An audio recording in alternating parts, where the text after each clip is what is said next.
এফালে বিতৰ্কিত সুমি তাৰ্কিক বৰা সন্দৰ্ভত প্ৰতিক্ৰিয়া প্ৰকাশ কৰিছে এপিচিচিৰ সভাপতি ভূপেন কুমাৰ বৰাই।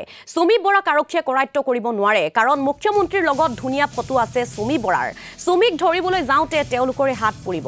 আৰক্ষী সঞ্চালক প্ৰধানক কেইবাজনো প্ৰবঞ্চকৰ নাম সোঁৱৰাই দিব বিচাৰিছো। ৰাজীৱ পাল, মৃদু পৱন নেওগ, দীপাংকৰ বৰ্মন, সুনীল গগৈক আজিও বিচাৰি নাপালে আৰক্ষীয়ে। তেওঁলোকক ধৰিলেই হাত পৰিব মুখ্যমন্ত্ৰীৰ অসম আৰক্ষীৰ।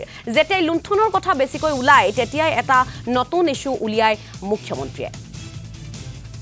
সুমি আৰু তাৰ্কিক বৰা ফটো কাকাৰ লগত ওলাইছে সুমি বৰা চাব। মুখ্যমন্ত্ৰীৰ লগত ধুনীয়া ফটো আছে।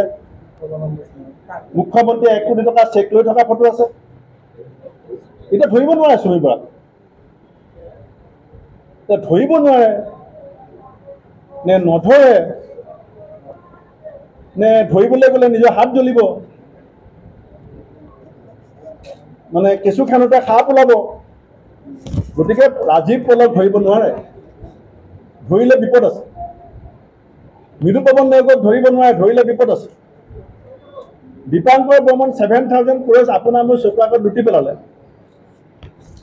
গৃহ বিভাগটো ক'ত আছিলে? 7,000 কোটি টকা, 1200 টকা অৰুণোদয়ৰ কাৰণে মানুহে 45 ডিগ্ৰী চেণ্টিগ্ৰেড গৰমত লাইন পাতে। 7 লাখ ক্ৰ'ৰ অসমৰ পৰা লুটি লৈ গ'ল।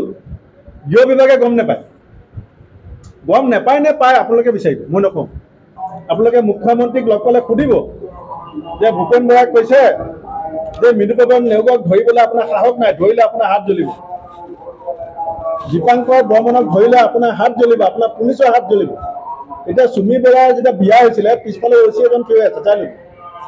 সুমি বৰাৰ বিয়াৰ যিখন ফটো আহি আছে সংবাদ মাধ্যমত, ক'লা চশমা পিন্ধি গোলাঘাটৰ ফালে ৰছী এজন পিছফালে থিয় হৈ আছে। এতিয়া আৰক্ষী সঞ্চালক প্ৰধানে সেই অচিজনক সুধিব নেকি যে তুমি এই স্কেমটোত জড়িত আছা নে নাই? নুসুধে।